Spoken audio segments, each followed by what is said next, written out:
அதனால தேவ பிள்ளையை இப்ப பாருங்க, இந்த மாதம் ஒரு பாட்டை ரிலீஸ் பண்ணணும், அடுத்த மாதம் ரிலீஸ் பண்ணணும். இந்த வருஷம் இப்ப இந்த டிசம்பர் வரப்போது, நவம்பர்ல இருக்கிற டிசம்பர் ஜனவரிக்கு எத்தனை பேர் பாட்டை ரிலீஸ் பண்ண போறான், எத்தனை பேர் பைபிளை உருட்டிக்கிட்டு இருக்கிறான் அப்படின்னு தெரியல.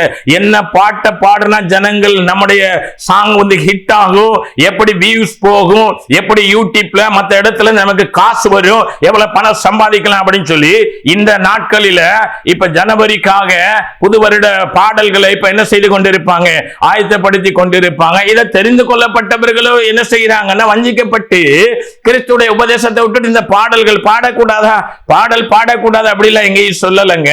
ஆனா பாடல் என்ன பாடலா இருக்கணும்னா ஞான பாடலா இருக்கணும். நமக்கு பாடுகிற அந்த பாட்டு நமக்கு ஞானத்தை போதிக்கணும், ஞான கண்மலையை சொல்லணும், ஞான கண்மலையின் பானத்தை கொடுக்கணும். ஆமா, நித்திய கண்மலை அந்த கண்மலையின் வெடிப்புக்குள்ள இருக்கணும். ஆண்டவர் ஏங்க பாடல, அவருக்கு பாட தெரியாதா சொல்லுங்க? இயேசு கிறிஸ்து ஏன் பாடல, உங்களுக்கு பாட தெரியாத? சோத்திர பாட்டை பாடுனவங்களுக்கு மற்ற ஆத்திரமான பாட்டுல பாடி இருக்க முடியாதா? இன்னைக்கு ஜனங்கள் அழிக்கிற பாட்டை பாடி இருக்க முடியாதா? அப்போஸ்தலர்களுக்கு சொல்லி இருக்க முடியாதா?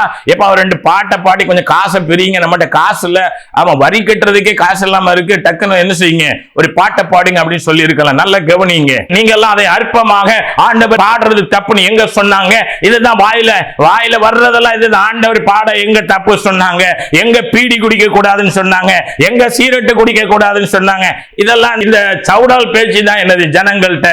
சரியா? இந்த ஊழியக்காரன், இந்த சபையில விசுவாசிகள் எல்லாத்தையும் பார்த்துட்டேங்க. 33 ஆண்டுகள் ஆவிக்குரிய வாழ்க்கையில அநேக காரியங்களை தேவன் பார்க்க வச்சு நடத்தி கொண்டு வந்துகிட்டு இருக்கிறாங்க. ஏதோ சாதாரணமாக ஆமா நேத்து பெஞ்ச மலையில இன்னைக்கு மலைத்த காளானை போல ஓடி வரல. ஆமா, என்னுடைய வாலிப நாட்கள்ல இருந்து என்னை தேவன் என்ன செய்தாங்க, வாழ வைத்து அர்ப்பணிக்க வைத்து உலகத்தை சுத்தினாலும் எதையும் எந்த பாவ அனித்தியமான சந்தோஷத்துக்குள்ள என்னை கொண்டு போகாதபடிக்கு முடிந்த அளவு ஒரு பரிசுத்தத்துல வாழ வைத்து நான் எப்பவும் சபையில செல்வேன். என்னுடைய ஒரு சின்ன பரிசுத்தம் தாங்க, நீங்க நினைப்பது போல பெரிய பரிசுத்தம் அப்படின்னு சொல்றதுல ஒரு சின்ன பரிசுத்தத்துக்கு தான் ஆண்டவர் அநேக காரியங்களை என்ன செய்யறாங்க, வெளிப்படுத்திக்கிறாங்க.